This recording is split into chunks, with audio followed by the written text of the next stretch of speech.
grande associée et amie, Rose Dema, qui est le cerveau de Mansaya. Alors Adama Togola, c'est la styliste de Mansaya depuis sa création, donc bientôt 13 ans. Donc pendant 13 ans, elle a sublimé des femmes de partout dans le monde en donnant au wax ses lettres de noblesse, tout en mettant en avant l'élégance, l'harmonie et la singularité dans tout ce qu'elle fait. Moi, je suis arrivée en France à l'âge de 9 ans. Donc j'ai quitté mon père, ma mère pour venir habiter avec ma grande sœur. Et j'avais cet écart-là avec les personnes qui vivaient déjà ici. Je ne parlais pas la langue, donc il me fallait un échappatoire. Et mon échappatoire, c'était, j'ai fait appel à ma fibre artistique. Le moment révélateur, je crois que ça a été ce voyage qu'on a eu ensemble et où on s'est rebaigné en fait avec dans ces couleurs, parce qu'on a vécu dans ces couleurs de manière différente. Et on a trouvé une espèce de synergie quand on a voyagé au Mali, justement, parce qu'on s'y retrouvait.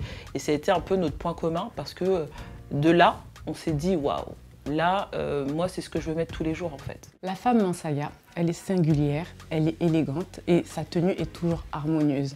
Donc il faut savoir que la définition de Mansaya, qui est un mot bambara, c'est la noblesse, la royauté et la puissance. Donc il faut savoir qu'un vêtement Mansaya n'est pas fait pour rester sur un cintre. Le vêtement Mansaya se porte et il s'adopte. L'âme de ce vêtement-là vit en nous lorsqu'on le met. Quand une cliente vient en boutique, on a tout ce peuplement de femmes qui représentent Mansaya et surtout, elles ont tous la même identité, c'est-à-dire que quand elles rentrent, une fois qu'elles portent le vêtement, elles repartent avec.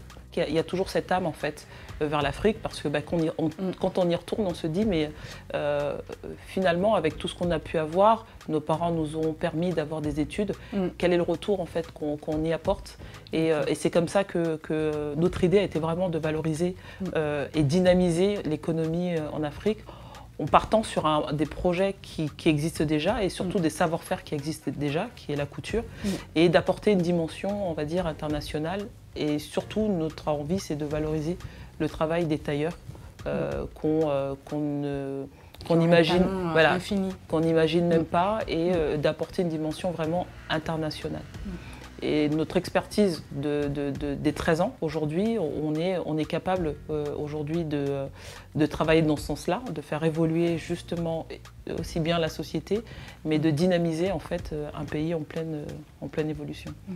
Et nous, ce qu'on peut apporter surtout sur le continent africain, c'est notre expertise du marché à l'international, parce qu'on a travaillé pendant 13 ans sur une marque. On a eu beaucoup de difficultés, mais toutes ces difficultés nous ont permis de connaître mieux que quiconque ce marché et de savoir en fait ce qui peut fonctionner ou pas.